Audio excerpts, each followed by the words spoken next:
Sorry.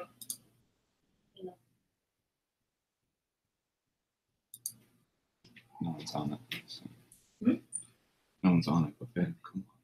Can I walk? I I just want to grab my clothes from the other side. Alright, just go quick.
Yeah, I don't know why that is. I'm trying to figure that out.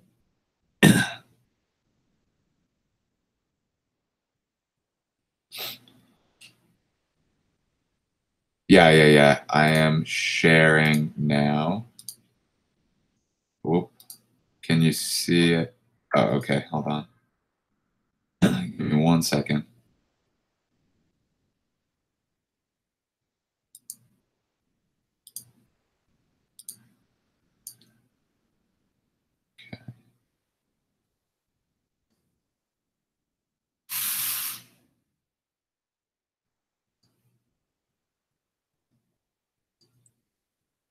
Okay.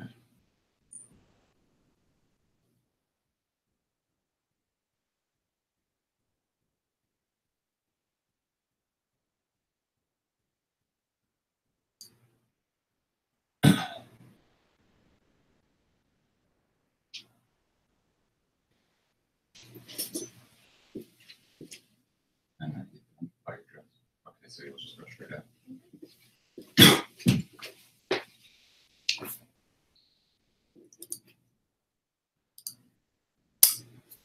All right. You guys can see me.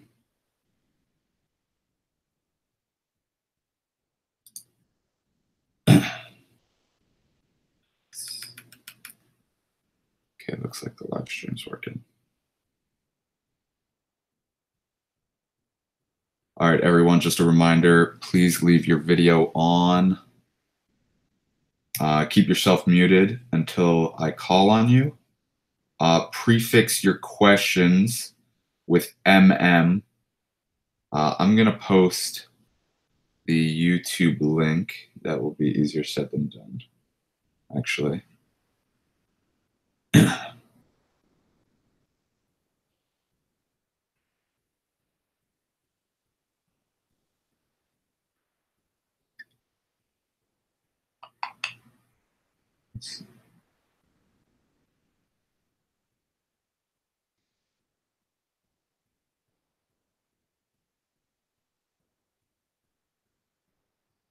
One moment to see if I can fix that YouTube link.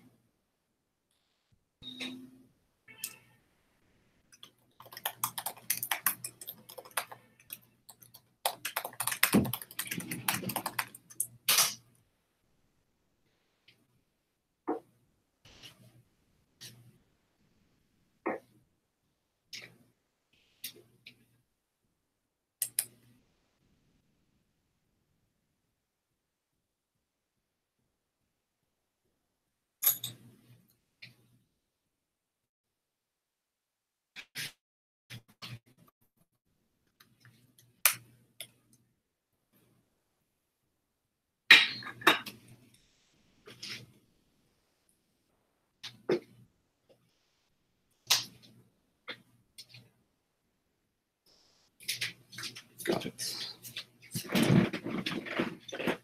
All right, I just sent out a fixed chat. I think that works.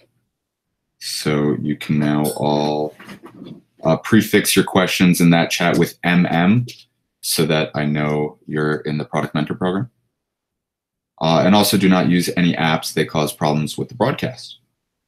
And for Jeremy, just ignore chats and hang out, and I'll moderate for you.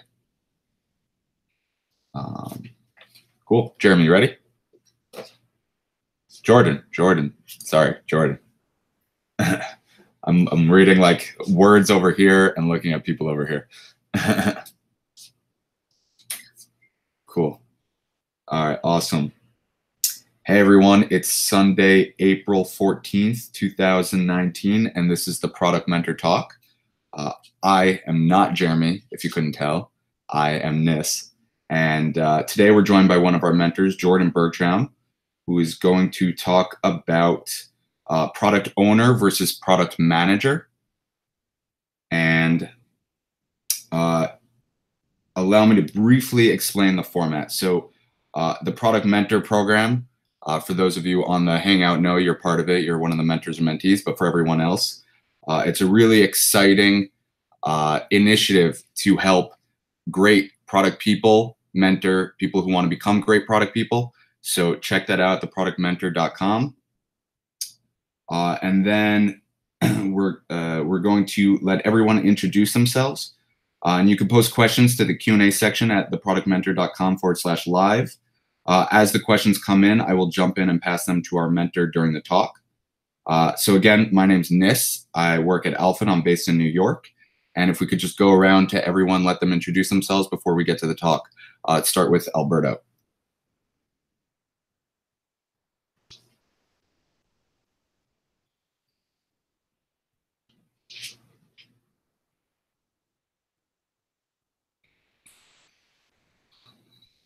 Awesome.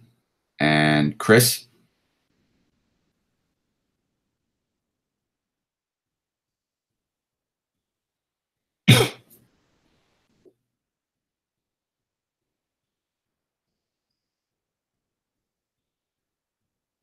Great.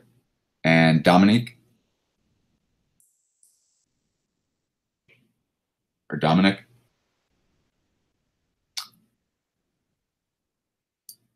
You might be muted.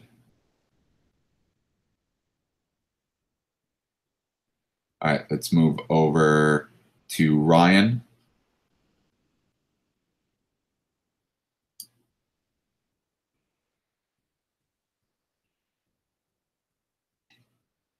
Awesome.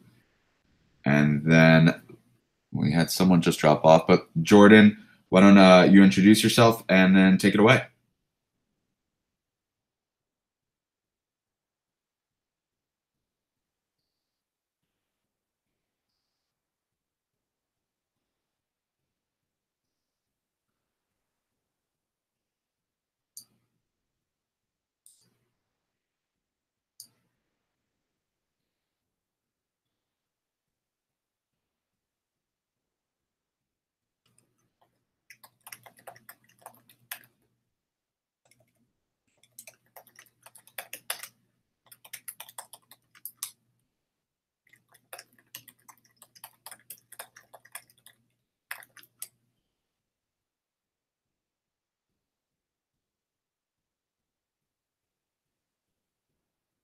Awesome.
Function.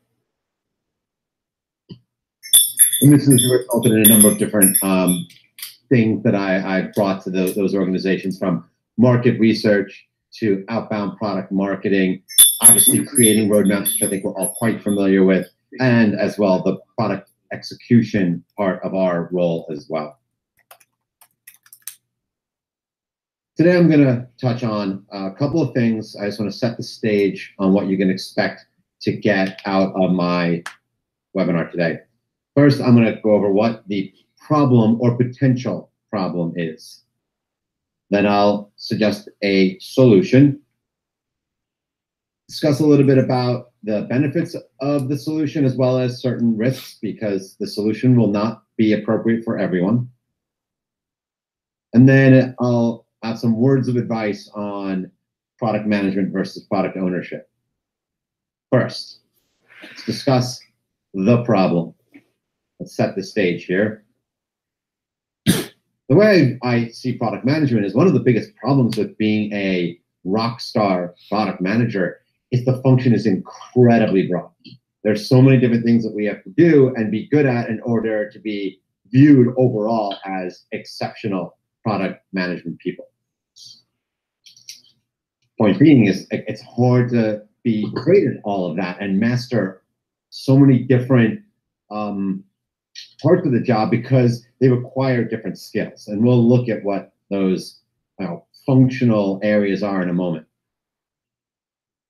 And the other problem is when you have this variety of activities that you need to undertake at any given moment or any given day, what I found is execution-related tasks often take precedent over the more strategic initiatives, which can be highly problematic to your efforts towards strategy, product direction, road mapping. And by execution, I probably mean more things like the activities responsible to help engineering and, let's say, QA get the next release out the door on time.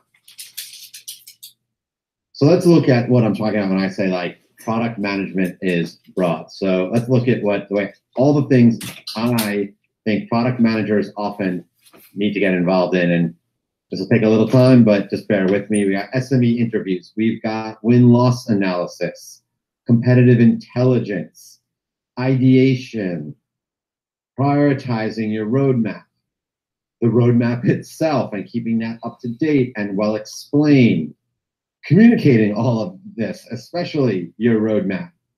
You also have to be good at product messaging. And what I mean by that is that's like the outbound marketing component of coming up with ways of talking about your product or a new release that's coming up in a way that's going to want to make your marketplace excited and excited enough to want to pay and pay a lot for whatever you're putting out there. Also have process flows, understanding what the business problem is at the detailed level of boxes and arrows, potentially. Gotta get involved in pricing and bundling of your product to come up with different offerings and different sets of offerings. We do user research. We get involved in design we need to. We have to plan our backlogs for the upcoming sprints and ordering that and breaking that down into manageable chunks. We have to also be decent estimators. I mean, I know at the end of the day, we do leave that up to engineering for like official estimates, but we need to do that in our own minds up front when we hear a new idea. We have to be pretty good at understanding in a broad, let's say number of man-months of effort, how big is this? Because when we're trying to figure out quickly ROI, the I part of that is the estimate of effort. We also have to be good at writing up user stories and writing them up in a way that are going to be effective and useful for engineering and QA in particular, and potentially writing them in a way that also people on the business side are going to be able to understand so they can appreciate the details of what are we about to build.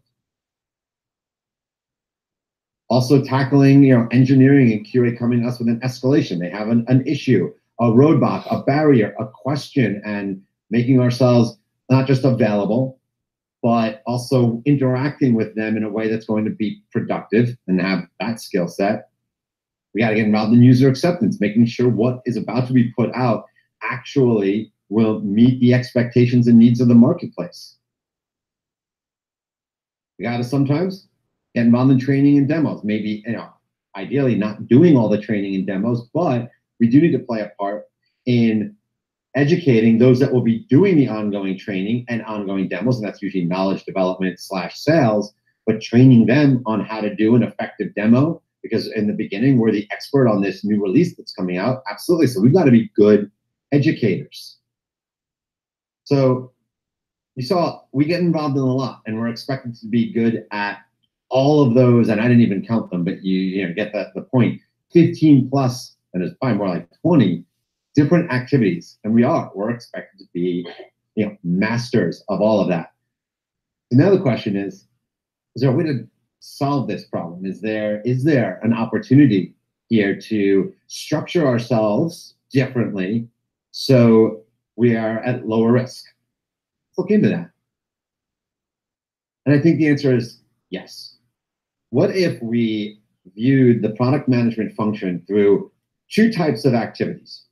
Very broad, and there will be exceptions to this rule depending on who you are, who your peers are, where you work. Absolutely. But broad strokes, what if we left product management with the responsibility of figuring out what to build? What is the next big thing we're going to do? What is the next little thing potentially we're going to do? Scope aside, what is the next thing we'll build, and what's the thing after that? What's the thing after that? Prioritizing this. So you can think of it as all the activities that lead up to your roadmap. And what if we said product owner by title, but the group of activities they would be responsible for would be everything related to how do we build it right? So that would include a lot of things you might imagine, and I'll get into that in a second. I won't jump into that detail yet of how we break down all those activities that I just showed you into these two buckets. Let's look at this now in a little bit more detail. So let's look at what to build. What does that really mean? Okay, so the things I'm going to include in what to build are the SME, and SME, by the way, subject matter expert, for those of you that aren't familiar with that acronym, I apologize. That win-loss analysis, the competitive intelligence, ideation. All these things are, in my mind, research-related tasks that are just designed to gather information, bringing it in, finding new opportunities, and none of this comes down yet is about the vetting or prioritization. So just keep that in mind. But let's look at what else. And when we get into the prioritization, of course, picking of these many, many good ideas, because I'm quite used to being in a world where for every 10 good ideas, and I'm not saying every 10 ideas I hear, I really mean for every 10 good ideas I hear over the next 6 months on average, I will only have the resources in engineering to do about one of them, if I'm lucky, and sometimes even less than that. That's why prioritization of all these ideas that are driven by these interviews and analysis and competitive intelligence, you have to be very good at picking the winners. Road mapping would also be part of this. The communicating out of what the roadmap looks like and why, a big part of what to build. The messaging part I still would include in what to build, even though that's not part of the process of getting to what to build, but because you are the expert in what we will be building, that also implies that you should be capable of helping marketing come up with the messaging. So I include that in product management because it goes with what to build. Pricing and bundling, also I know a marketing related function, but again, for the same reasons I expect product management to own product messaging, I think they're the right ones to help in the process of coming up with the right price and bundling. And especially when it comes to pricing, the reason why I like to see product get very involved in that is who it would be in a better position to understand the value of what you're building in product management. Should start there. And I'm not suggesting that product management should unilaterally be expected to all by themselves set a final price. I think there are definitely other roles that should be involved in that. I think, i.e. sales, because they understand a lot of times, especially in the B2B enterprise world that I come in, there's a lot of art that goes into coming up with a price, much more so than in let's say a B2C app where the pricing is probably more experimentation, where you can put up a number of different prices to a bunch of randomized audiences and look at your traction based on that price. In the worlds I'm used to, price can be very challenging to just set and be firm with.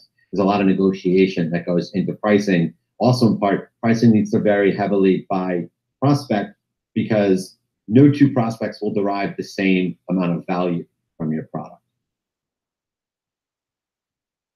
Let's now look at the activities that would fall in the bucket of product owner.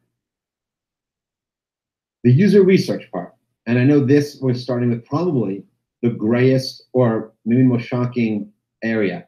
I do believe it is super important that the product owner is not just an internally facing role.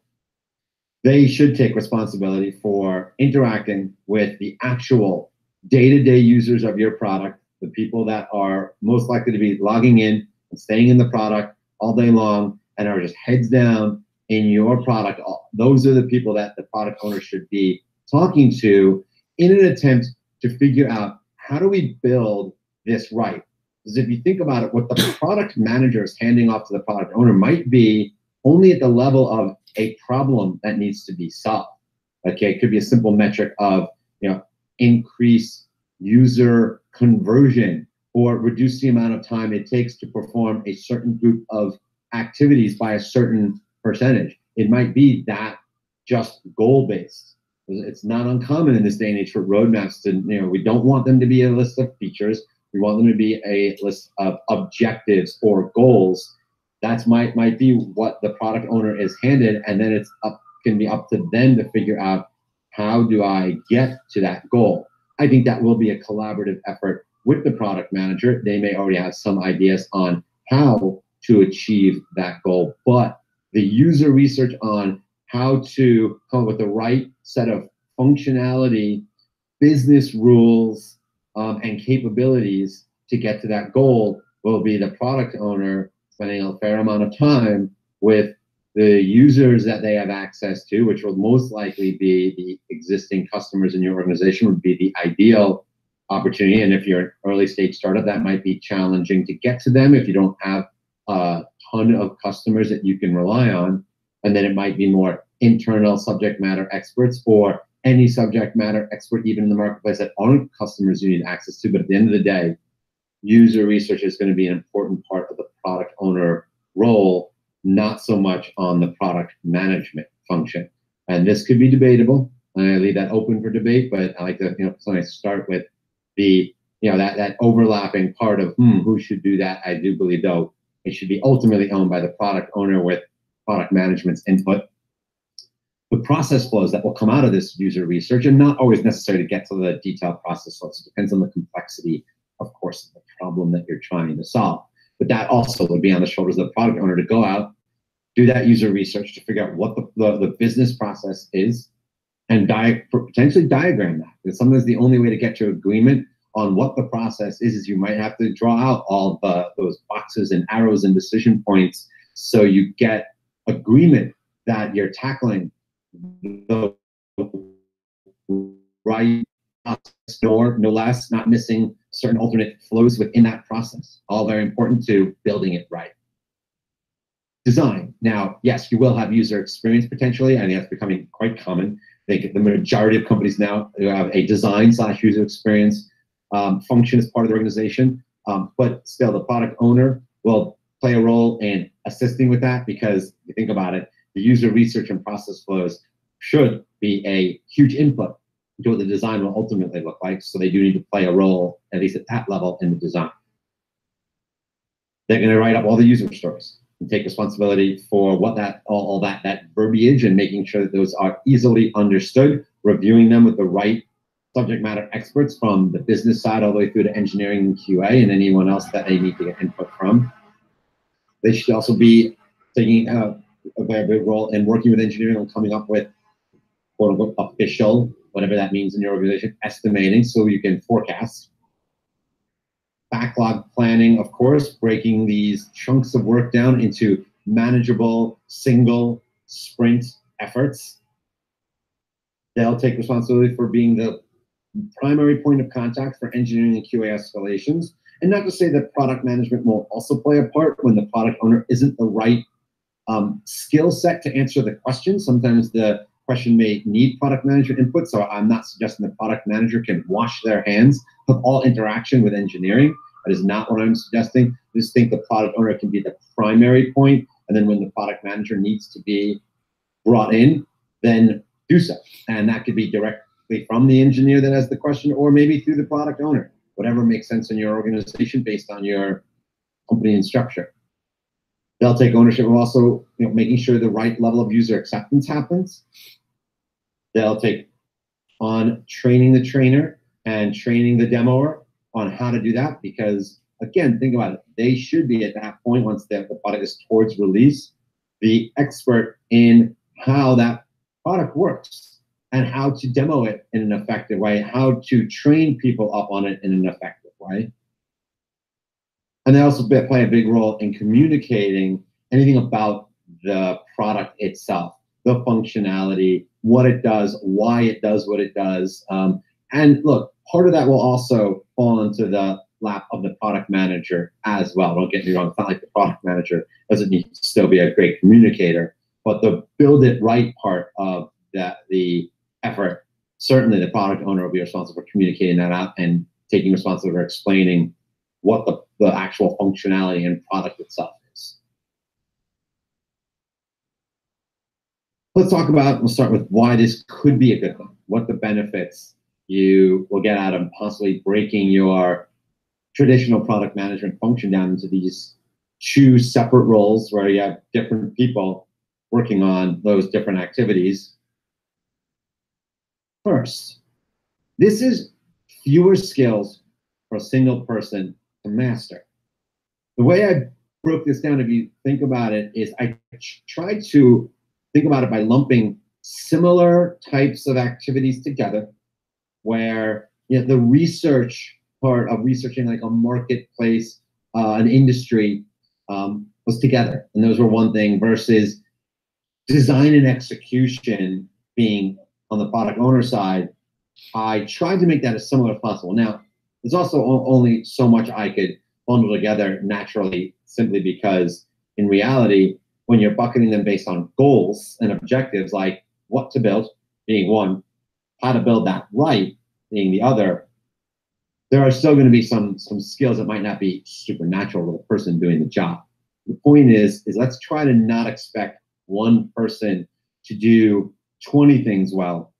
Let's only ask them to do 10 things well, and 10 things that have more similarity to one another, rather than ask one person to be a deep master of all. This is also an opportunity to try to match the skills you need with the right people and what they actually are good at and what they enjoy. I found time and time again, as I've been responsible for teams of product people, that what happens is I notice people leaning one way or another between what to build and building it right.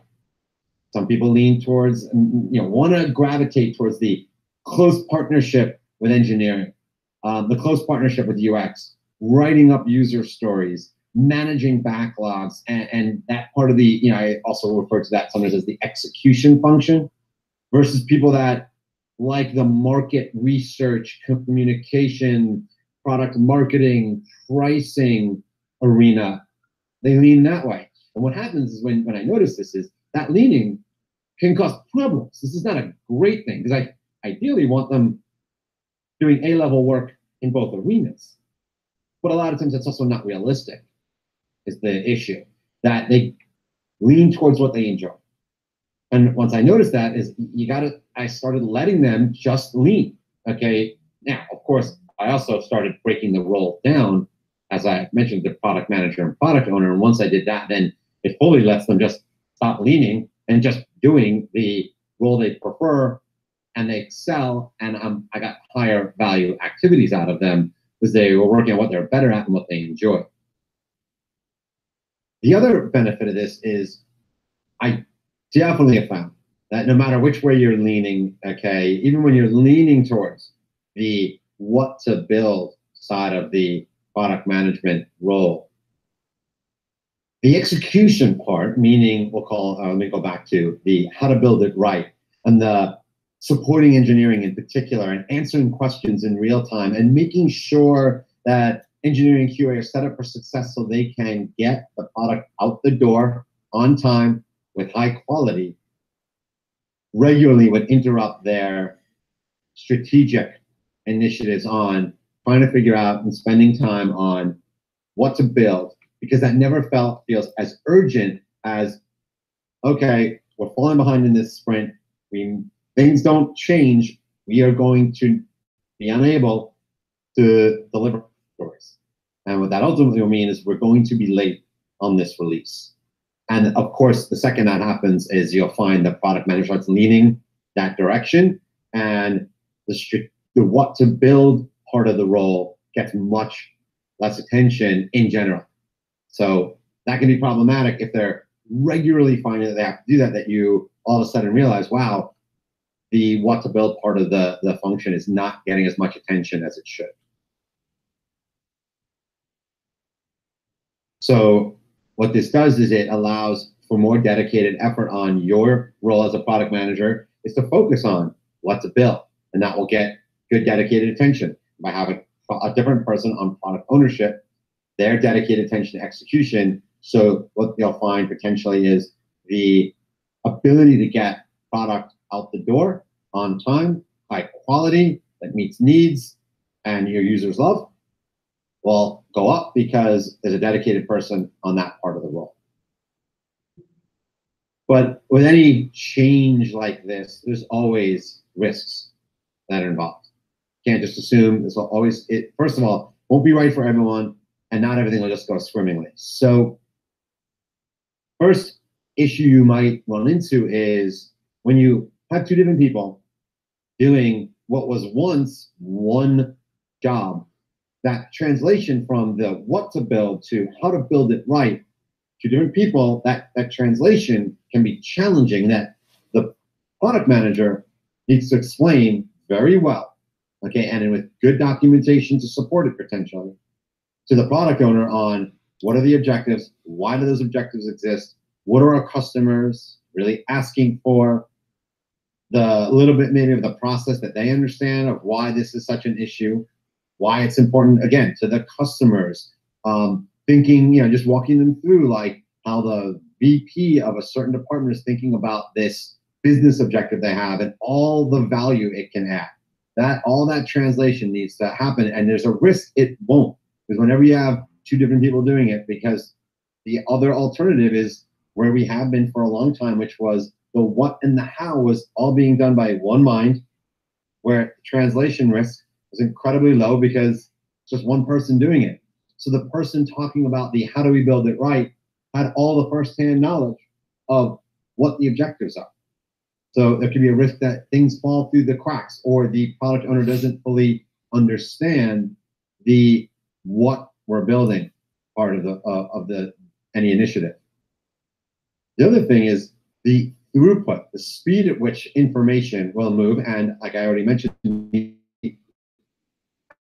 accuracy of what the next initiative is to the PO can suffer. Obviously, things will not move as fast when there needs to be a bunch of meetings about, okay, here's the next roadmap item, here's what it's about.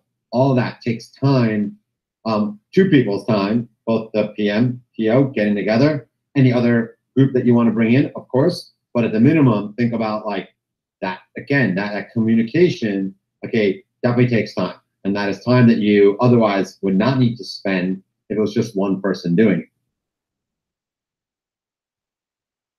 And this is just talking about the same idea that now it's not just the throughput and accuracy from the PM to the PO, it also works the opposite direction as well. That the design of the product, the building it right part, should filter back to the PM for their thinking on it. Does that make sense to them? Because they understand better than anyone what the objective around that initiative is.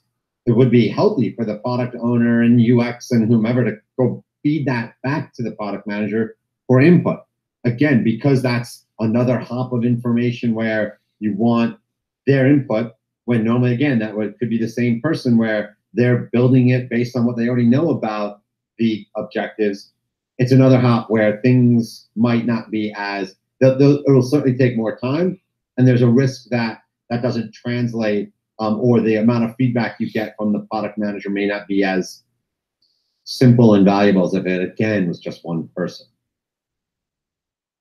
Now let's talk about what I want to call keys to success. If you're going to do this, there are some suggestions and recommendations I would make. One, the product management function needs to take full ownership of all the information of handoff to the PO. That is solely on their shoulders. Make that responsibility primary on product management and nobody else, right? That is a big part, going to be a big part of the communication aspect of reducing the risk that things don't get into the product owner's hands in the right way with the right level of fidelity. Product management needs to take on whatever communication and documentation is necessary to ensure that the product owner is up to speed. Okay? That part of it should just be on product management so nothing slips through the cracks. Product owner should definitely take ownership of user relationships and maintaining those relationships, talking with your users. And by user, I'm referring to the people that are in your product all day long, banging away on the keyboard, okay, and are the people that spend the most time in the product. The reason for that is because they take ownership of how to build things right. They need to understand how the product gets used, how the current experience is, how the current business rules in the product work. Do they work well? So when they are asked to build that next new thing and do it right, they have the ability to understand how users are using their product. And of course, when something new is to be built, contact them to talk them through feedback on, is the way we're designing this solution make sense to you from both like the experience and business rules perspective. Now, from an ownership of who on the product management side, I think product managers need to own the relationship with the goal setter. And I know that's not a term that's commonly used, goal setter. But what I mean by that is if product management's role is to figure out what to build next, and that's going to lead to a roadmap of objectives, well, that means product management needs to be spending a lot of time with whoever in the client is setting those objectives for the business. And that usually you're going to assume is someone that's like managing a department, taking responsibility for setting those goals for that department. That could be anyone from a VP of whatever to maybe someone with a chief in their title, if that's the right role. But usually it's someone that is more senior in the organization that is probably ultimately the one managing the users potentially, but maybe not. Okay, they may not. That might not be how your marketplace users are structured. So, but whoever is responsible for helping your organization figure out what goals should you be tackling on behalf of your marketplace, those are the people your product managers should be interacting with on a fairly regular basis. Additionally, both of these roles, PM, PO, PL, need to be valued equally. They both play critical roles on the pathway to getting new product out the door on time, high quality, that customers are going to want to pay for and pay a lot for. There is no doubt in my mind that without one, there is no other, and you will not succeed. So don't think one is any more important than the other. I also think that from a organizational development standpoint, you need to have career paths for both groups. And a lot of people today have, in my mind, simply made an error, I'll use that word, an error thinking that, oh, well, isn't it just kind of natural to think that product owner is where you start, and then as you evolve, you become product manager. And let me be very clear how I think about this. The answer to that is maybe, but not always. And a lot of times the answer to that should be no, that should definitely not be the only path. Absolutely not. It's like I was talking about earlier. One of the reasons I like breaking these functions down is because they require different skills and a different type of person that likes one versus the other a lot of times. It's not that I want to grow up and be a product manager ever. I want to be a product owner, and in the product ownership discipline, maybe forever, because that's what I'm really good at.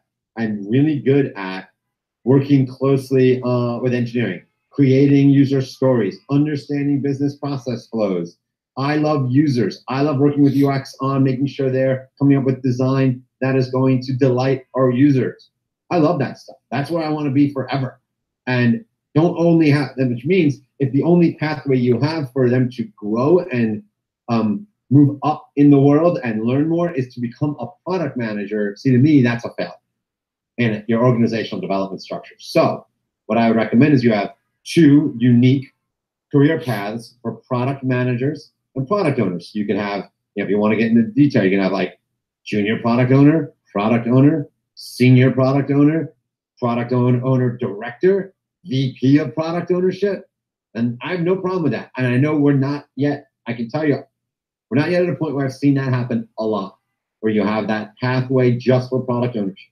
But I think we should. I think that should be an option.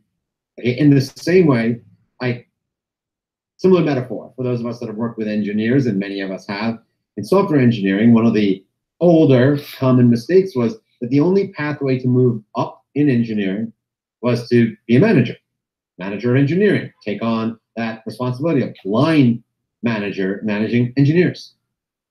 That's just what you do. That, to me, was also a similar failure in that there should be 2 career paths for engineering. One would be what I call a professional path versus a managerial path. Offer them both.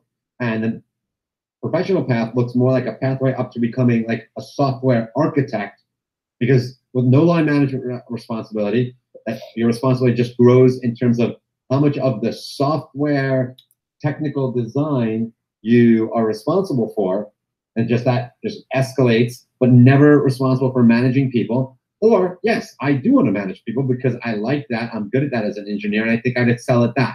This is a similar, dichotomy in thinking about your organizational development, is I have a pathway for product managers, product owners separate, and don't force one to become the other as the only opportunity for growth within your organization.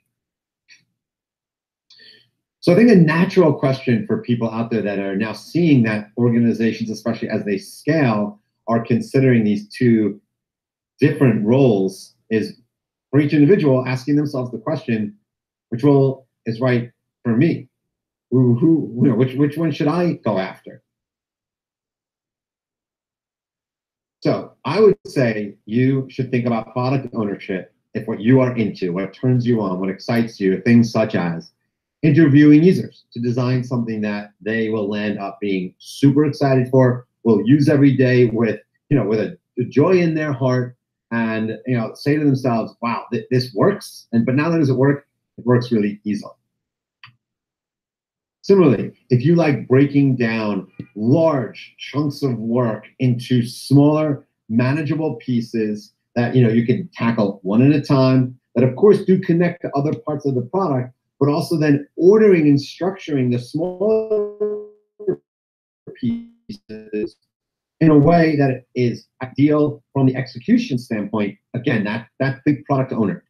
Also, if you're a very process-oriented person, that you're good at thinking about the world in like boxes, arrows, decision points, many pathways, okay, to get to the end of something, and you're good at that. You're good at seeing processes and even optimizing processes, and then ultimately taking those and starting to think about how those processes could be addressed through software. Product ownership. Last example is if making engineering and QA as efficient as they possibly can be by being available to them, writing up user stories and requirements that are as obvious as possible on their surface, that are going to fill in all the mental gaps for them when they go to design the technical architecture for their product. That also is product owner. However, if, for example, you're more into things like researching a market opportunity, that would be more product management. If you like the thought of hearing lots and lots of good ideas coming in on a fairly regular basis, and you like the thought of the challenge of knowing for every, like I said earlier, for every 10 ideas that are good, picking the one that is going to add the most value to your organization, through either things like obviously revenue, retention, customer love, and being in the game of prioritizing that by vetting all these ideas, researching these 10 ideas to figure out which of those belongs on the roadmap and where on the roadmap. That's product management. If that doesn't scare you and it excites you, there you go. And as part of prioritizing these competing needs, one of the easiest way to do that is interviewing subject matter experts about what their goals and objectives are and the value that those goals will bring to their organization. That kind of activity and exploring people's minds, in a scary way, but in a great way of asking them questions in a way that will help you understand their perspective on their jobs and what would make them a hero to their boss, and exploring those answers and then continuing to ask them additional questions based on the answers they're giving you. That's product management. Last example, if you're also into the idea of like crafting ways of talking about your product or new releases of product in a way that is designed to excite your potential customers or existing customers if it's an upsell type product, and working with marketing on what that message should be, what words should be used that will help the marketplace understand value of what we are about to release, and then working with marketing a little bit on where to disseminate this message, to whom, what audiences would be most excited, which roles within our client base. Also thinking about maybe what subsegments of your marketplace as a whole should be targeted first, if at all, right? Sometimes not every product is appropriate that you release as appropriate for your entire marketplace. That would be product management. So another also natural question that people often think about if they're considering the notion of kind of breaking down the traditional singular product management function into these two roles is when? Like, when is an organization in a situation where they should do this? And I will be honest and say it's not necessarily from day one. And you could consider doing that, but that's probably not the right move for most startups. It just, hiring two people instead of one can be an overwhelming thought when you're an early stage startup with all of like 10 total employees. And when you think about product management and hiring your first product manager, to say to yourself, oh, I guess I have to hire a product manager and a product owner to get no, right? Like at that point, at that stage, I don't think it's healthy for that organization to have to be in a position to hire two people instead of one. In part because there's probably not yet enough work, if for no other reason, to warrant two full-time employees. You only need one. So let's dive in a little bit about when is this the right thing. So the first question to ask yourself is, you certainly don't want to go hiring someone to be just, let's say, a PO/PM when there isn't enough product ownership work for one full-time FTE, right? So the last thing you want to do is hire someone to be the PO, and then there not be enough work for them to get maximum efficiency out. So once you say to yourself and you look at the type of work your product management function is doing, that you can full-time amount of work for one PO, that's the beginning of when you can start thinking about it.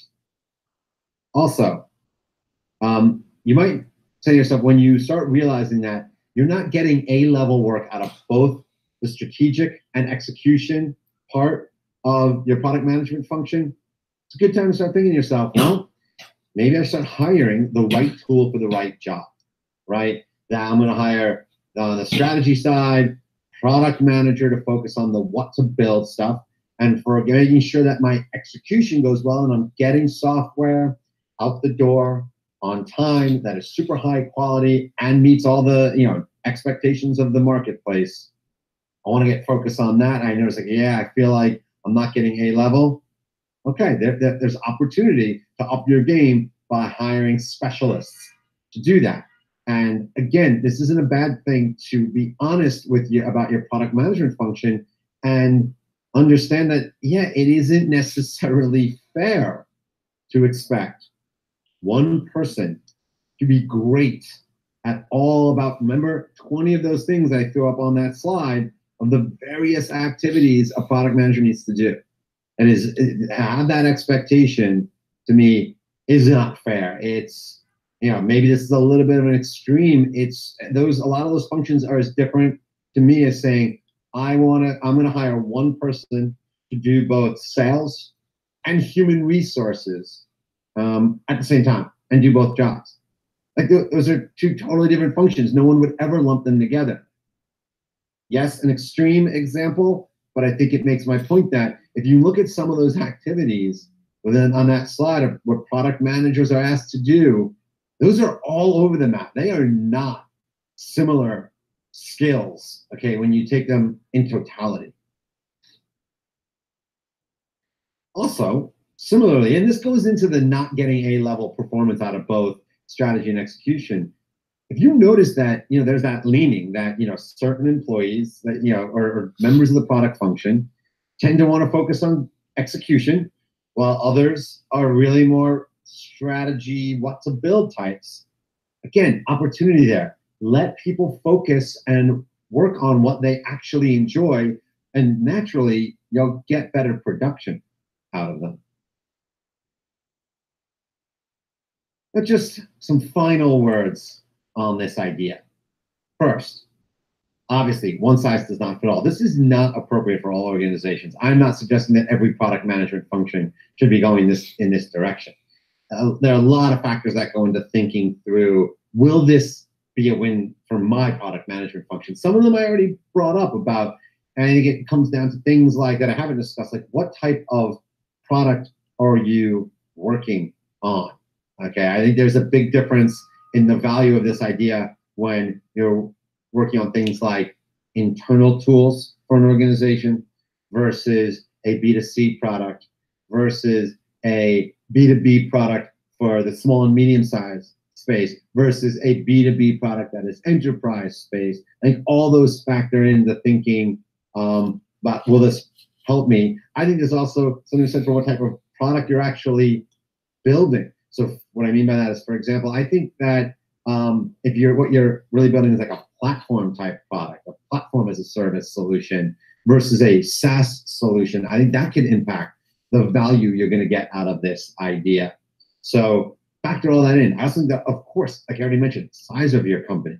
If you are, only have 1-2 product people, at that point, does it make sense to have it's a yet two to automatically break them down? One will be the product owner, one will be the product manager.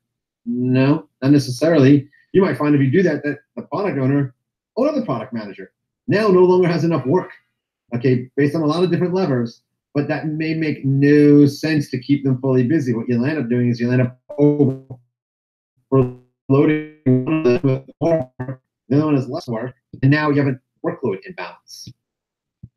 Like I mentioned, you have to consider also your product environment. What skills already exist there? Because if what you also know is, wow, like what everyone in this department seems to be leaning towards is product ownership, right? Well, you can't just then say, oh, I guess we'll make everyone a product owner. Of course not. You're in a situation there where you still have to have some people do product management. So again, just think through your department, your company, your marketplace, and all those things. And the final question is, is there benefit?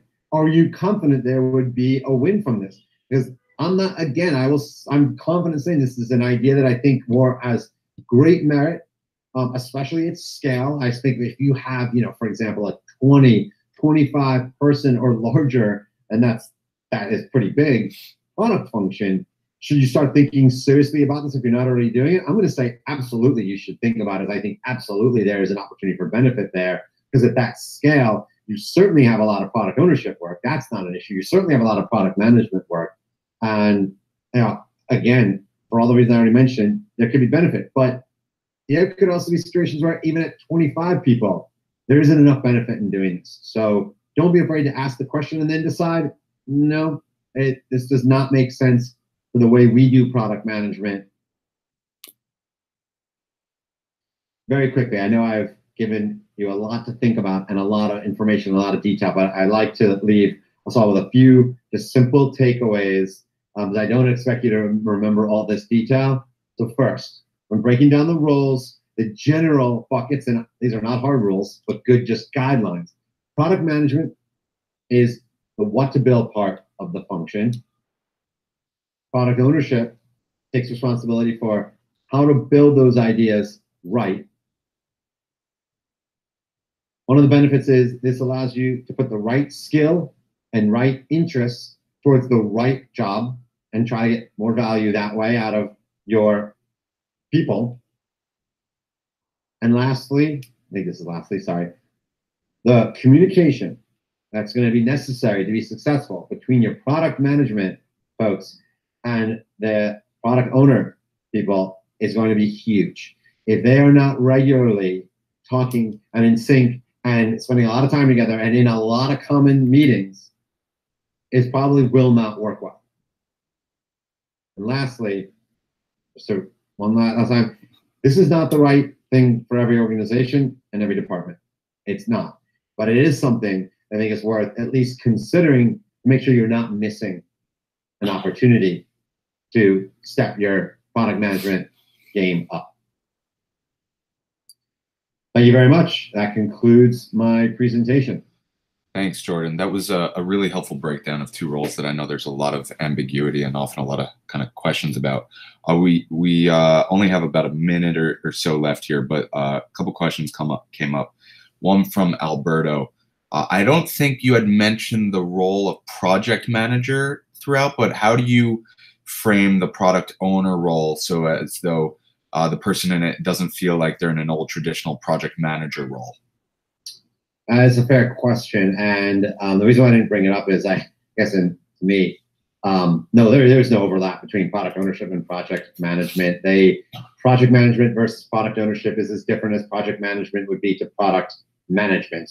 And the big difference is what you can have all three roles in your organization. You probably should at scale. And the big difference of what a project manager would take responsibility for is things like the traditional triangle of the timelines, the resources, and scope, and managing how any change to any one of those is going to absolutely will cause a change to one or both of the other. You can't take away resources without asking for more time, right, or less scope to keep things equal. So that's one big thing I would expect a project manager to take responsibility for. The other is just looking at progress at any given moment of your sprints or your release as a whole and trying to get out in front of potential problems the team will run into and start to clear that runway by setting things up in a way that they can just keep running the train down the tracks without obstacle and derailing that train.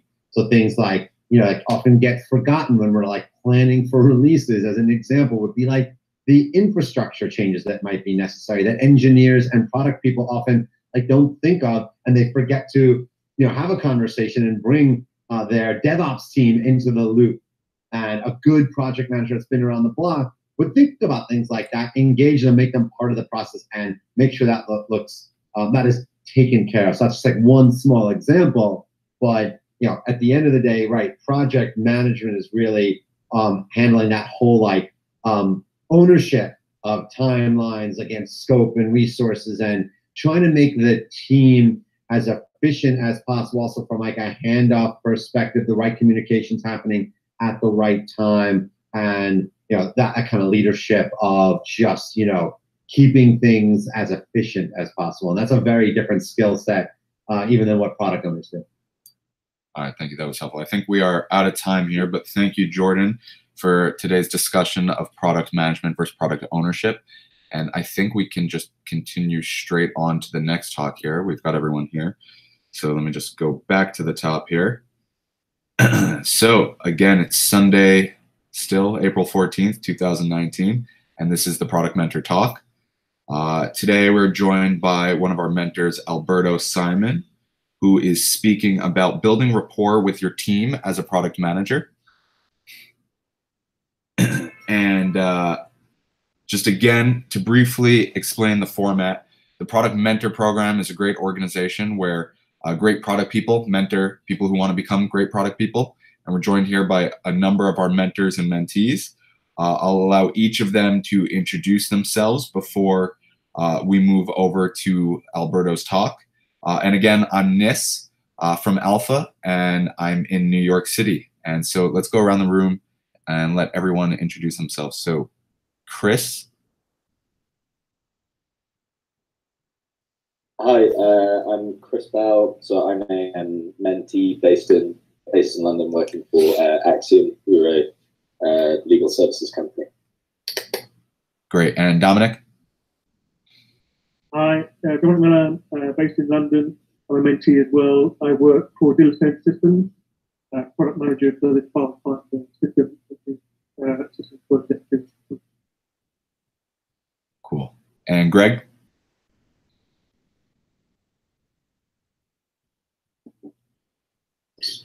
Hey, sorry, I was on mute. This is Greg Lukowski, currently a product manager at CB Sites, market intelligence company. If you have any questions, shoot me a message. Cool. And Patrick?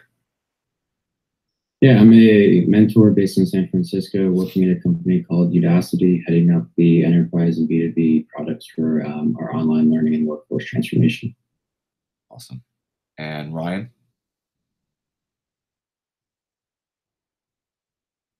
Ryan, you might be on mute.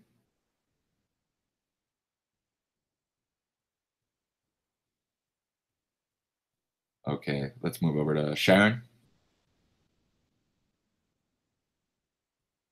Hi, good morning, everyone. This is Sharon. I am in Denver. I'm a mentee in the program, and I build products for the midstream natural gas industry. And my focus is on operations, so building products for field operations. Great. And Siddharth? Hey, I'm Siddharth. I'm based out of India. I'm a mentee in the program. And I'm working for this Indonesian company called this project.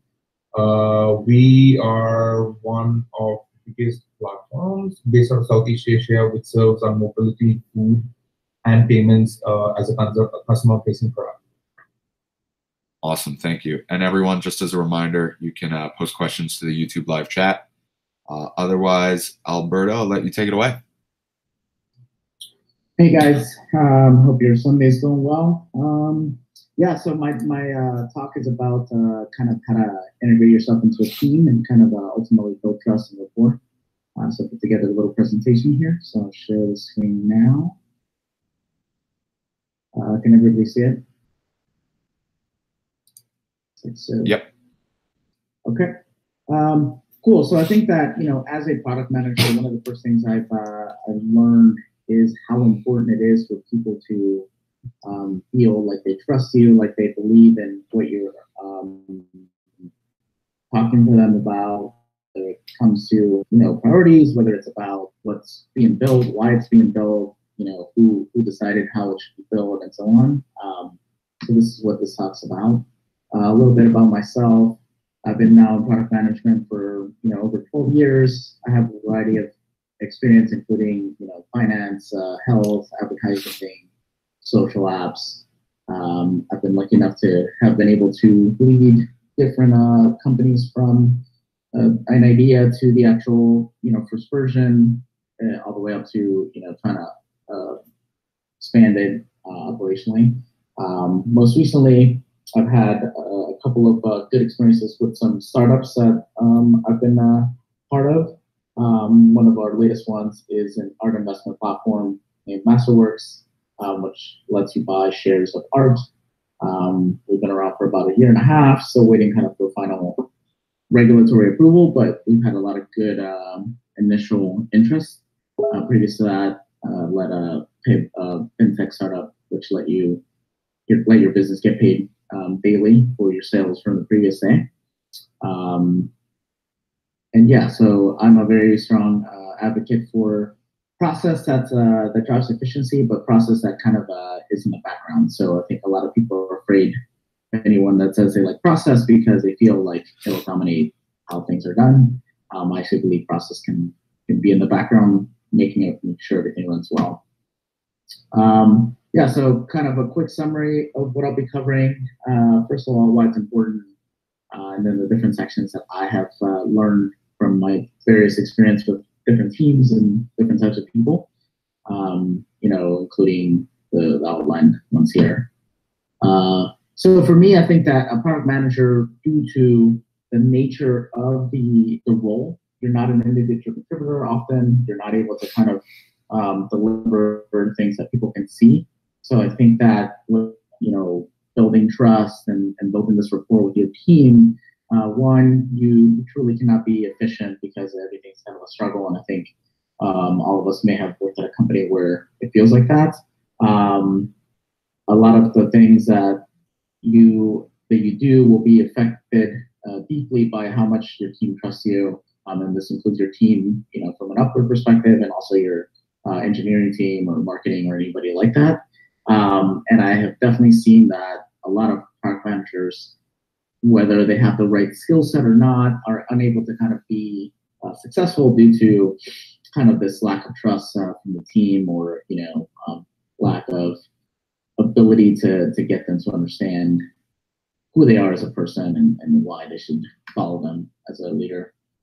This is especially important for new roles. So I've seen a lot of times when somebody comes in into a new role, and of course is excited to kind of get started and excited to help fix some of the things that have been lacking, and they kind of commit a couple of things that I've seen as mistakes, right? So one of the most common ones I always see, and this applies to any role, but very specifically to product management, is they kind of dismiss a lot of the efforts that have been a part of the previous team or the previous person that was in the role. And I think that's a very easy way to immediately get off to a bad start with your team, because a lot of those team members were actually a part of the efforts that were done before. And therefore, they immediately see you as a person trying to, present themselves as a savior or something like that, and that's typically a pretty bad start. I think it's also very important during your first 90 days to really kind of start to talk to all the different team members, whether you've heard anything about them or not. I also think it's important to keep it fairly casual, because a lot of times all jobs can feel a little too formal, a little too machine-like. So I like to kind of do things that are more casual feeling or friendly. Reading all available documentation. I know documentation is one of probably the things that everybody wants to do, and a lot of companies actually do it, but then somehow when new people are onboarded or something happens, or it's just not really looked at it ever again, I think a lot of us actually end up cutting out that part due to the nature of it. The next one is kind of using the product, right? Whatever product it is, I think you need to use it. You need to see what it's like. You need to become very familiar with it. Watch people that use it on a daily basis. Observe them, see what they do. Also, in the first 90 days, I think one of the more important things is to have like little small wins, right? So typically, when you join a company as a product manager, it's probably because they need somebody to kind of come in and make an immediate impact. And a lot of the things that us as product managers do are a little bit more longer term, or it could be, 3 months to build something.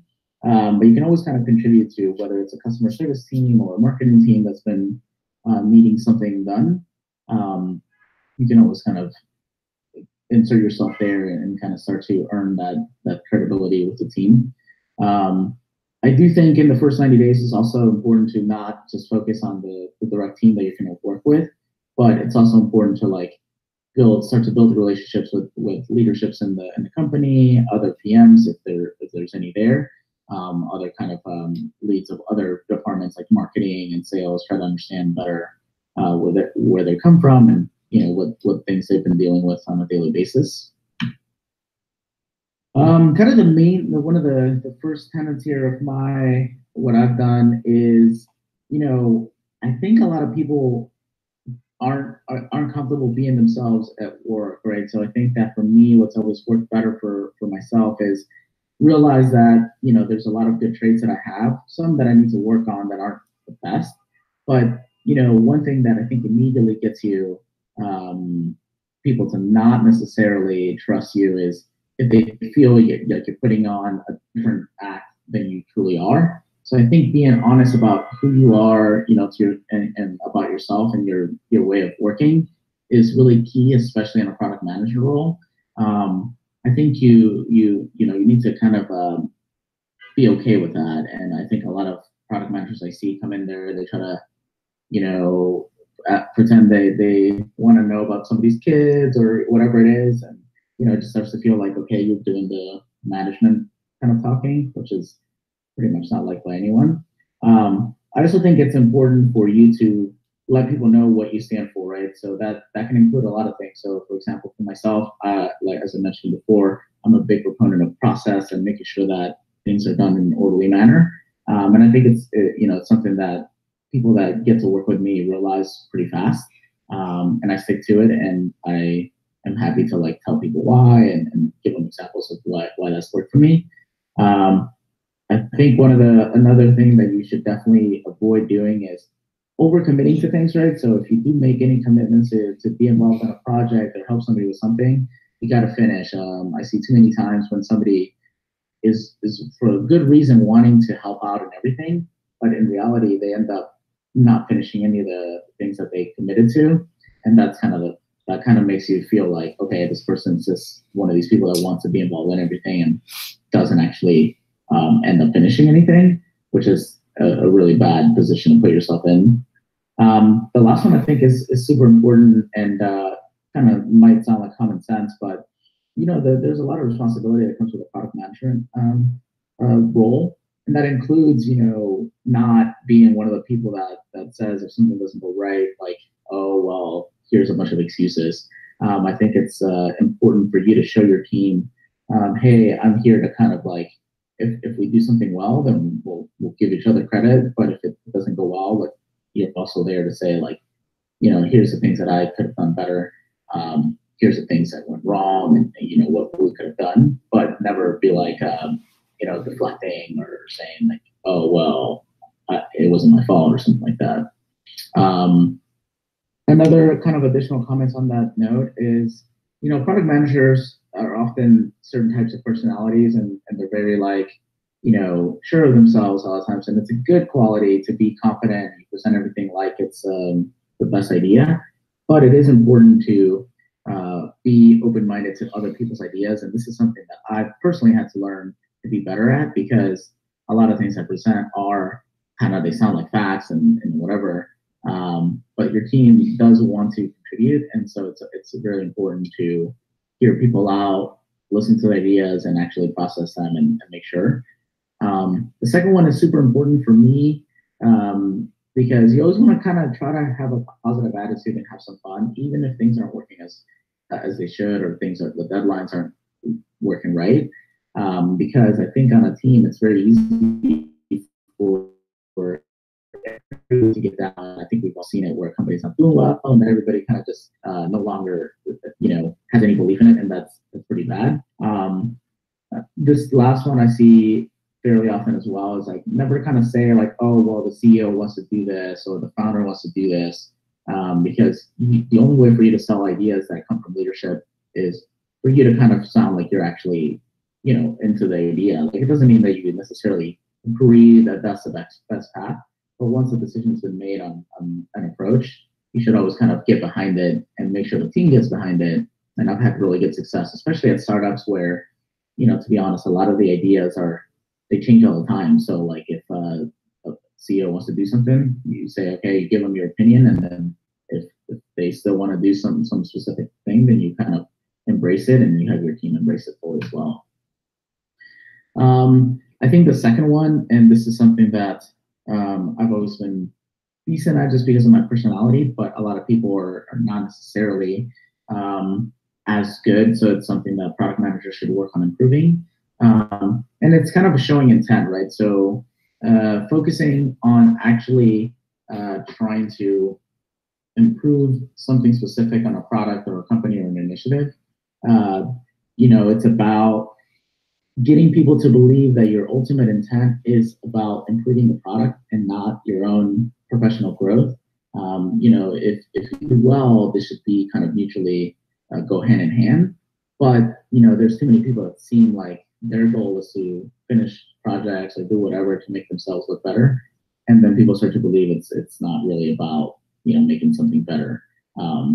And so I think that it's very important for product managers to show that, hey, look, at the end of the day, I really care about trying to make this the best product that we can have, and then we'll all kind of win. And trying to show that in a consistent way. Another good point here is, if you're trying to improve the product, you should really kind of maybe put secondary your own advancement professionally and look to see what other people are motivated by, find their intent, because a lot of the times you'll notice that your team's going to work a lot better if everybody's motivated by the same kind of things. That's a part of like having mutual benefit, right? So again, if you truly care about making the best product, usually that aligns well with sales and whatever it is, assuming the idea has kind of a product market fit. And I think the last one, I think nobody should feel like as a product manager, you don't know what they're trying to accomplish. I think it's good to have like a clear, concise goals that are shared, so that now the team feels like, okay, we all know exactly what we're shooting for. This one is something I'm not good at, so I've never tried to show this. So a lot of people try to show like empathy towards kind of why somebody's not either doing well at their job or whatever it is. I think that you should only show things that you're able to kind of genuinely show. But I think that that's another part of the thing about, if you don't know anything about kids, like maybe asking about kids isn't necessarily what you want to be doing, because it's not going to help you necessarily form a relationship. It's going to make it a little bit weird. So I think that it's important to only show the emotions that you feel comfortable with, so people can feel like, okay, at least this person is being genuine with me. Another thing that's really important is to volunteer for stuff sometimes. Sometimes I do things that, I don't know, a marketing person's quote unquote supposed to do, a salesperson. It has always helped me be more valued in the company and by everyone when I volunteer to do something I happen to know how to do. Sometimes I'm the IT guy at work and whatever. I'm not IT guy, but sure, I can do it. So I'll just do it as well. The next one, I think is really important as well for product managers, especially even newer ones, is let people bother you and ask you questions that even if it's not something that maybe they should be asking you. I think it's always good to like hear those questions, and it does help you understand better, like maybe what's missing in the product or whatever the case may be. And the last one I think is important. Everybody knows it, but I hear it still a ton of time where people don't really, give praise to the people that do stuff on an individual contributor level. Even things like saying somebody's name of an engineer that did something specifically, as opposed to like the engineering team. I think all these things end up mattering because people start to believe that you do want to recognize them and have their best interest in mind. Number 3 is probably the main thing that people get hired for, right? So everybody, especially nowadays, thinks like, okay, if I hire a product manager, I'll be able to execute better. And this is true, but a lot of product managers come from a variety of different backgrounds. So it doesn't necessarily mean that that's something that they're the best at. So it's something that you should definitely focus on to try to gain that trust and, again, build that rapport and with your team. One of the best ways that I have found is, look to not necessarily say, how can I get you guys to go faster if it's a development team, but try to find the actual bottlenecks, right? So a lot of the times you'll see that by talking to people, you find out that, oh, well, actually, the stakeholder is always like changing their mind or doing something, or, the CEO is doing this and that. I think that if you start to show that you can add value by getting rid of bottlenecks, that might be one of the quickest ways for people to say, okay, like, hey, cool, like, I trust you. I want you to be part of the team, especially engineers. I think we all work with engineers that, to be honest, sometimes they don't think you do a lot of things, right? Because you're not an individual contributor. But for them, if you take away their pain of like somebody preventing them from working, that's a huge win. The second one I think is very important, and I always tell any young product manager, become an expert in something, like whether it's the field that you're working on, or even things like being able to test something on a browser. Too many people, I think, in product don't have like some basic kind of like skills of like QA. I think QA is like a pretty big thing nowadays, especially with like the focus on UX and all these user experience designs. A lot of it is going to require somebody to know how to test it, and if you require a QA team, or you rely on your developers to test, it's usually not a great sign. And also they also will love you a lot more if you're able to kind of test some of the stuff that they do. They'll give you quicker output, and then you can kind of like please everyone on the team by having a lot more things going on. The next one, and this is very specific to execution, is you got to play to your strengths. So if you're more technical, be more technical. If you're better at like things like marketing or branding or something like that, do kind of lean on that part more. And you still need to have a little bit of both, but really you want to be super strong at one thing. Like people will know you, like, okay, this guy's really good at marketing stuff. So like that's a good trait to have as a product person at any company. The last one is just kind of touching base on the other thing, which is just contribute. Sometimes there's a lot of little things that you can do. If somebody says, oh, I wish we could do something, you say, hey, I'm going to look into it, try to get it done. It's a report. Maybe you can do it. Maybe you can empower it to be done outside of like whatever the sprint. A lot of those little things go a long way in getting people to really enjoy working with you and trusting you. Here's a couple of like important things for people that I think sound like common sense, but if you analyze kind of your behavior, you'll sometimes notice that you do these. And it's very subtle sometimes, right? So taking credit is one of them that's fairly subtle, right? So a lot of the time, CEO will want to interact with a product person or UX person or something like that. And if something is like a good release, they'll say, oh, like, thanks for empowering this. And, instead of just saying, okay, like, I think it's always a good idea to say, well, here's kind of the people that work on it, and, why they should be commended. Maybe they work extra hours, maybe they did something extra. The next one, I think, to be perfectly honest, I've done sometimes, like, people don't always react well, and this could be like facial expressions or just the way you reply to a question. So that's something to really be careful of, especially in person when you're talking to people, and even on video hangouts, right? On video hangouts, maybe you don't know the people as well. So then if they see you react a certain way, they may not want to ask you anymore. Same thing with the next one. I think it's easy to blame whatever, like, well, the engineering team did this, or the past marketing team did this. I actually never find that to be beneficial. I mean, I think if you focus on the current state of things and how you guys can improve it, that person trying to decide what happened in the past. Again, I already touched on this before, but deflecting if something doesn't go well and kind of not taking responsibility is not a great way, and doesn't create like a team mentality of just taking on challenges. Next one is avoiding kind of conflict. I think it's fine to have conflict, or issues that come up, even disagreements, and acknowledging them and kind of working through them in a manner that is ultimately resolved is a better way than kind of like saying, well, no, that guy said the code, so I'm not going to tell him anything, or whatever the case is, or this person is not happy or something.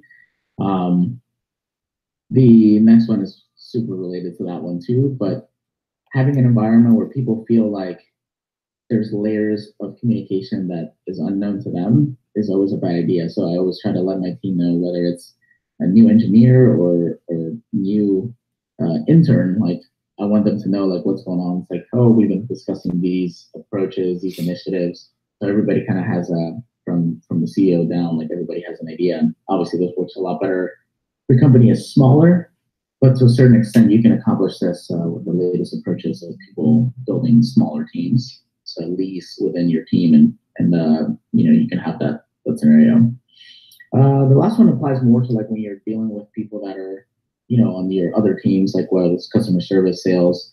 I think that people should never overuse the use of jargon and things like that often ends up happening. Oops, sorry. And so a lot of people end up doing that a little bit too much, and I think we're all guilty of that at times. But we should all avoid that. I think everything should be, especially in the latest products in today's world, everything should be understandable by everyone.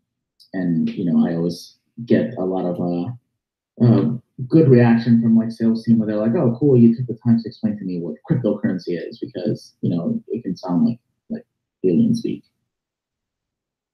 The last one I think ultimately is what we're all measured on as product managers, and that's results. And results doesn't always mean that the company is going to be ultimately successful. I think the benefit of kind of the new approaches to building companies is that you realize that at the end of the day, you're trying to find a certain product market fit, and even once you do, scaling that can be difficult, and sometimes it doesn't actually end up in ultimate whatever that would be called, sales success or anything like that. But I've had a good amount of what I would call success with teams that I've worked on, even though the product itself didn't end up working out. And that's based on having this mentality of like, hey, I expect us to do well and give ourselves the best chance to get these results. And I think having a positive attitude, like the first one I mentioned here, is it does help people become more confident and say, okay, cool, like this person really believes in this and they're going to do their best and to give us the best chance to win. And I think that ends up propagating down to the team, and everybody starts to have that confidence. The next one is related. Sometimes things don't go the way you want, and there's a lot of interruptions, bugs, or whatever. But just like when it comes to like a race or something like that, from a sports perspective, you got to finish strong. You can't those little quitting kind of at the end or dragging it along definitely has an impact later. So I think that you as a leader of the team have to make sure that everybody finishes well. The next one people say they do a lot, but I think that it's difficult to actually do. So like this includes things like retrospectives and trying to present results to other teams or leadership. I think this is one of the things that all product managers should focus on doing better is communicating results clearly to their own team and to people that they work with or for, and then taking that and making actionable things for the last point, which is how do you actually say you learned something from the last time? And it's more than just saying it or, oh, that didn't work, but we learned a lot. You have to quantify that, write out what that means, and have actionable things that say this is what we'll try next time, and see how it takes us, see if it improves. This next section is about soft skills, and I think that this is one of my personal ones that I've worked on over the years. I think that sometimes as a person that's used to kind of leading things or being more assertive, I do have this issue about listening better, right? So I need to sometimes hear out what people are saying before I already have a better idea, or I already know how to do it, I already know what they're trying to say. I think that this is super important, and we all need to work on a little bit, I think, especially in tech and product management. The next one, it's been something that has come a little bit natural to me, but I think it doesn't always come natural to people. So I think trying to learn something about your team members on a personal level is really important. I think most of us, have something in common, whether it's music, whether it's food. I think that it's important to try to make that effort to get to know someone on a personal level. And again, it shouldn't be about just saying how their weekend was. I think that those can sometimes be awkward conversations. But I found that, hey, like a lot of people like the same kind of music I like, and that really starts to help me get beyond this concept of us working together. It actually, has led to me having a good amount of friends that I've worked with over the years and different teams. So I think that's pretty important, and I think it's something that should be fun to do as well. So I think it's fun to have that. And I think when big companies want to do a startup culture, a lot of the times that's really what they're referring to, which is like people that like each other tend to work harder with each other, for each other, and ultimately have better chances at success. The next one, I think I have definitely seen in some product managers, which is lacking attention to detail. I think that when it comes to a role like product manager, it's pretty important to have everything kind of buttoned up. And, you know, you can lose confidence from a lot of different parts of the company as a product manager. So this is actually super important compared to other roles, even because it's not just engineering or marketing or sales, like it's all of them. So if any of these people notice that you're not really, you know, buttoned up, like they'll be like, yeah, that person doesn't really know what they're talking about. I think the next one is a good one as far as like not just sales, but you know, we're always constantly negotiating in some way as a product manager, whether it's about deadlines or scope or something. So I think that some people say they don't like negotiating, but as a product manager, you more or less have to. So I think it's good to embrace it and, you know, think of it differently than a sales negotiation. But it is like some kind of back and forth that you have to be good at, you know, good at having alternatives or compromises and things like that. And being able to do that, for example, you know, concrete example is if your dev team tells you, well, this product feature that the sales team wants will take 3 weeks. Well, we want it to take less. So like going back and forth and then successfully getting the scope down from the sales team for the dev team to think, oh yeah, now we can do it in 1 week, goes a long way in getting the trust from both sides of that, because they'll be like, okay, cool, the sales team gets something they need, and then the engineering team feels that they can have something they can deliver on. So that's a really good skill to have. The last one I think is especially great at startups, right? So like often you're the first product manager and you'll probably be the first product or the only product manager for a while. So you just kind of work on your resourcefulness, right? So a lot of the things that I have personally that I know now or learned, I didn't know anything about them. So when people say like, oh, how do I do this? You know, I just research it. I just do like very specific, you know, research on Google or whatever it is. I ask some friends, I do a lot of things, but people start to really kind of feel like, okay, I can ask this person anything if, you know, they know I can figure it out, or, you know, if we're like, hey, we're looking for some software that does this. I'm like, all right, I'll look into it. I think that goes a super long way to getting your team to trust you and everybody feeling like, okay, this person's like integral to the company and to our team because they can figure out things that are beyond, quote unquote, you know, your skill set and things like that. Yeah, so I mean, I think it's just general parting thoughts, and again, a lot of the stuff would seemingly be common sense, but I think it's good to very specifically and methodically work on it, you know, from your professional perspective and even as yourself. But my parting thoughts and things that I always you know, stick to for myself is I gotta be myself, and that doesn't mean that sometimes there's things that aren't the best quality of traits, but acknowledging even that and saying, hey, I'm working on this, or, you know, acknowledging when you don't react a certain way that you should have to the people that you work with is really important. Communication, again, as it relates to not only professional, but, you know, just talking to people and just becoming somebody that they could potentially even be friends with is super important. And it will definitely help contribute to people trusting you on your team. And then the last one is, you know, being able to show that you're truly kind of this impartial person that isn't just super biased towards one side or the other, and not about yourself. And it's really about the product. Allows you the freedom to kind of give a lot of opinions that may be typically polarizing or controversial, but really when people just believe like, hey, like with this person on my team, we're gonna do the best possible version of the product and have the most high chance of success to all be successful, then people kind of like are able to kind of take your opinions in a better way. They don't take it like personal. They don't have like emotions towards it, which I think is good overall for, you know, tech products especially. But yeah, that is my final thought on that. Thanks, Alberto. Yeah, that was really great. Thank you. We've got 2 questions. First is from Patrick. You had a slide on success and communicating success, and he asked, what methods have you used to communicate success that worked for you and your teams in the context of building rapport?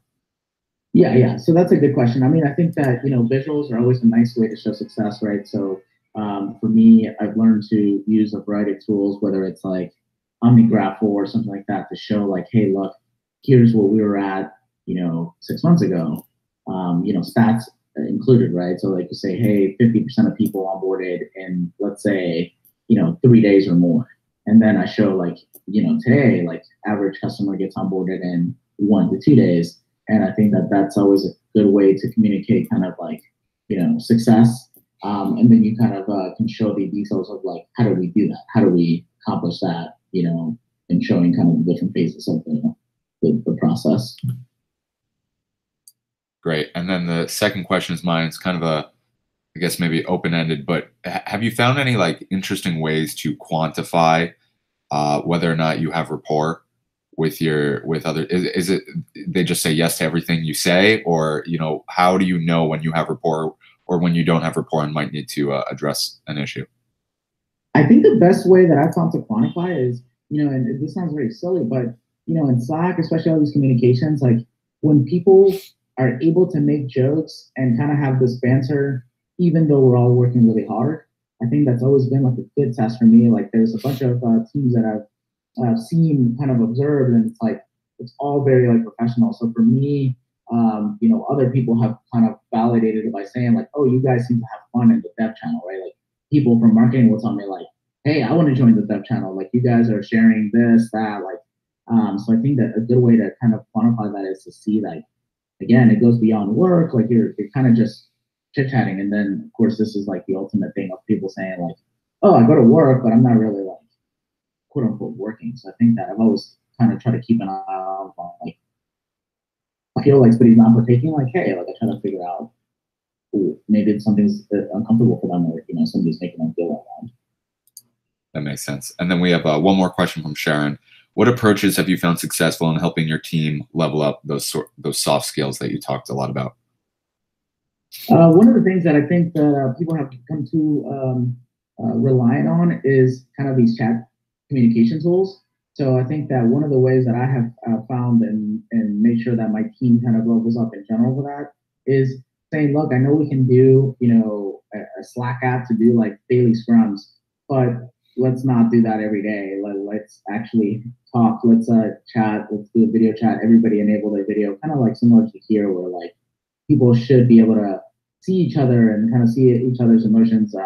Another one is I have a lot of remote employees, but we make sure to like actually meet up at least like once a year, or I'll go to somewhere where they're at. Like I recently went to an engineer that I had worked with for 5 years and had never actually met in person. But it felt like natural. It felt like, like we were friends because we constantly, talk on video and stuff like that.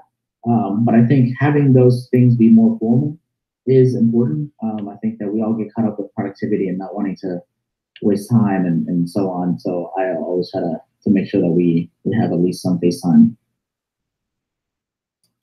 Great. Thank you, Alberto. And thank you for today's discussion on building rapport with your product teams. As always, this presentation and the one before will be posted to our SlideShare channel. And a big thank you from me, Nis Fromm. Thanks to everyone who joined us today at the Product Mentor. Don't forget, if you're interested in becoming a product mentor, like today's speakers, Jordan and Alberto, you can visit theproductmentor.com and sign up. And if you're looking to fill a new product job, or if you're looking to apply to a product job, you can visit theproductjobs.com. So that's it for today. Everyone enjoy the rest of your weekend, and we'll be in touch. Thanks. Yeah.